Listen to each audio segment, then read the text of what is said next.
Hello बच्चों, let's read the question. Question है smoke is a dispersion of. Options हैं gas in gas, gas in solid, solid in gas, liquid in gas. तो 4 options आपको दिए गए हैं. इस क्वेश्चन में अगर हम की कॉन्सेप्ट की बात कर ले तो हमारा की कॉन्सेप्ट यहाँ पे क्या हो जाएगा? कोलॉइड्स या कोलॉइडल सिस्टम की बात करेंगे. अब कोलॉइड्स क्या है? हेट्रोजेनस होते हैं, है ना.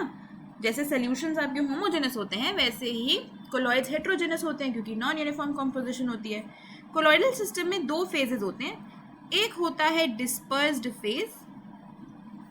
डिस्पर्स्ड फेज में आपके पास आता है वो सब्सटेंस जो कि डिजॉल्व है, जो कि डिस्पर्स्ड है एक डिस्पर्शन मीडियम में. तो डिस्पर्शन मीडियम वो मीडियम है जो इस सब्सटेंस को डिस्पर्स करता है अपने अंदर. तो 2 फेजेस होते हैं इसके, डिस्पर्स्ड फेज और डिस्पर्शन मीडियम. तो on the basis of difference in disperse phase and dispersion medium हमारे पास डिफरेंट कोलॉइडल सिस्टम्स आते हैं. जैसे अगर मैं डिस्पर्स्ड फेज को डीपी से रिप्रेजेंट कर दूं और डिस्पर्शन मीडियम को डीएम से रिप्रेजेंट कर दूं, तो अगर मैं अलग अलग डिस्पर्स्ड फेज और डिस्पर्शन मीडियम लिखूं एंड उसके कॉरेस्पॉन्डिंग कोलॉइडल सिस्टम्स की बात करूं तो कुछ हम कोलॉइडल सिस्टम्स डिस्कस कर लेते हैं. जैसे कि अगर मेरा डिस्पर्स्ड फेज सॉलिड है और डिस्पर्शन मीडियम लिक्विड है, तो वैसे तो हमारे पास अराउंड 8 कोलॉइडल सिस्टम्स होते हैं. हम कुछ डिस्कस कर लेते हैं.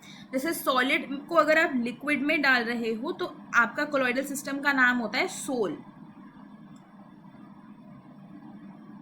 अगर आप डालते हो सॉलिड को गैस में तो आपका कोलॉइडल सिस्टम होता है एरोसोल.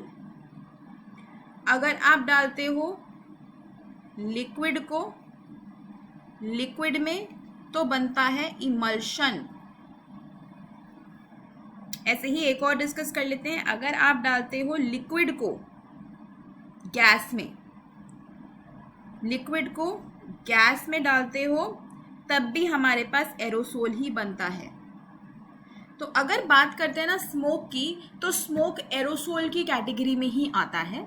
लेकिन स्मोक कौन से वाले एरोसोल की कैटेगरी में आता है? जब सॉलिड पार्टिकल्स गैस में डिस्पर्स्ड हों. तो जब सॉलिड पार्टिकल गैस में डिस्पर्स्ड होते हैं तो इसका एग्जाम्पल आ जाता है स्मोक एंड डस्ट. ये एरोसोल की कैटेगरी में ही आते हैं. लेकिन अगर लिक्विड पार्टिकल्स गैस में हो तो भी एरोसोल ही बनता है. जैसे कि आपका फॉग है, मिस्ट है. तो ये डिफरेंस है कि आपका एरोसोल कोलॉइडल सिस्टम 2 कैटेगरीज में बन सकता है, जब सॉलिड गैस में डाला हो या लिक्विड गैस में डाला हो. लेकिन स्मोक पर्टिकुलरली क्या है? Dust particles dispersed in air which is gas. तो इसीलिए यहाँ पे solid in gas colloidal system हमारा होता है. तो it is a dispersion of solid in gas. तो हमारा जो फाइनल आंसर होगा इस क्वेश्चन का वो हो जाएगा option C, solid in gas. Hope you understood it well. Best of luck.